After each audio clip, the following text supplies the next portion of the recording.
We get some insight now from someone who has an extensive background in Greek economic policy. Xafa is Senior Investment Strategist at IJ Partners. Previously, she was on the Executive Board of the International Monetary Fund. She's also served as the Chief Economic Advisor to the Greek Prime Minister, Kostas Mitsotakis. Miranda joins me in the studio now. Good to have you on the show. Thank you so much for coming in. Good morning. So, we were just talking about the markets there rebounding from a 3-month low. We were seeing money coming out of stocks, commodities, flowing into those so-called safe haven assets. Would you say that things are looking up now? There is perhaps more optimism there that a solution can be found, that a default will be avoided? Yes, the European Union and the International Monetary Fund have both made a commitment to help Greece, provided that Greece helps itself.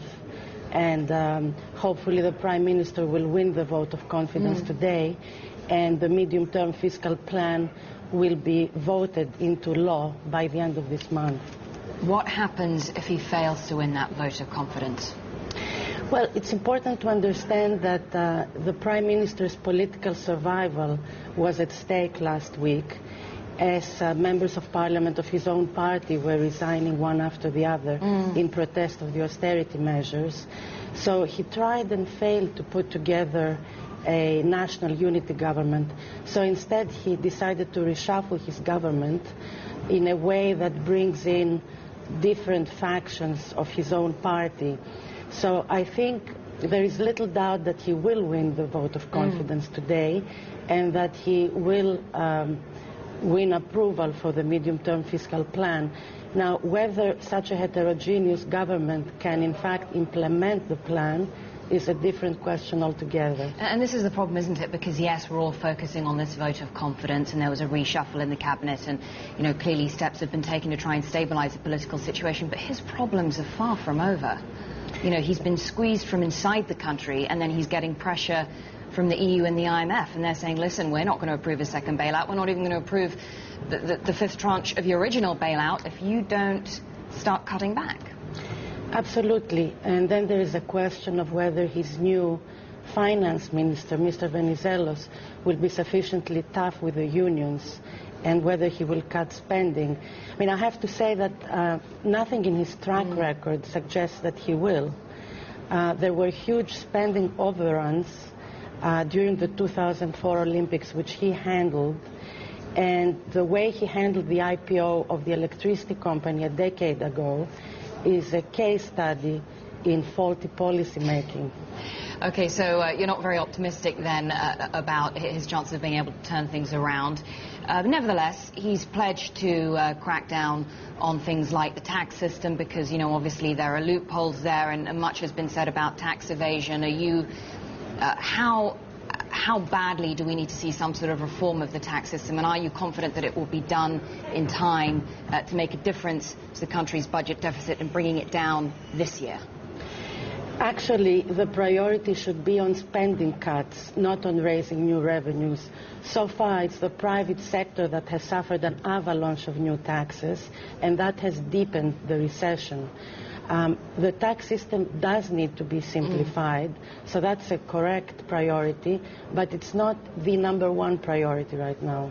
But then how do you bring taxes down? How do you cut taxes on the private sector at a time when the government needs revenue from anywhere, really, more than ever?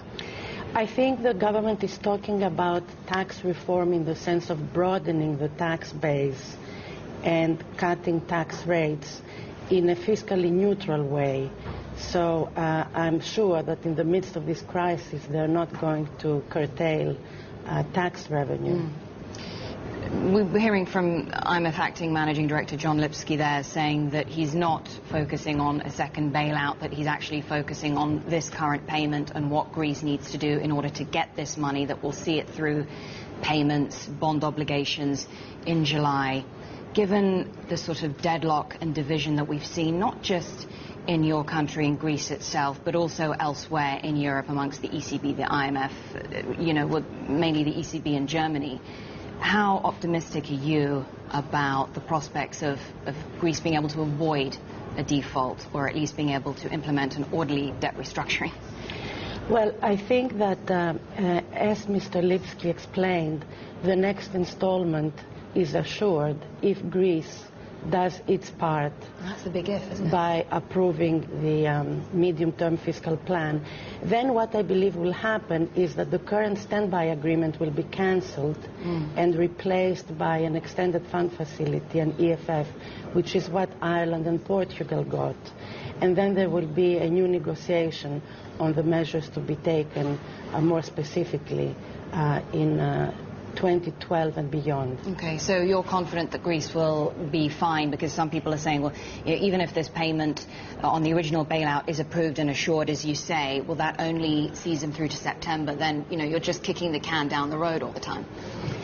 Well, not really, because in addition to the medium-term fiscal plan, Greece has to approve now measures to make sure that this year's fiscal target will be met.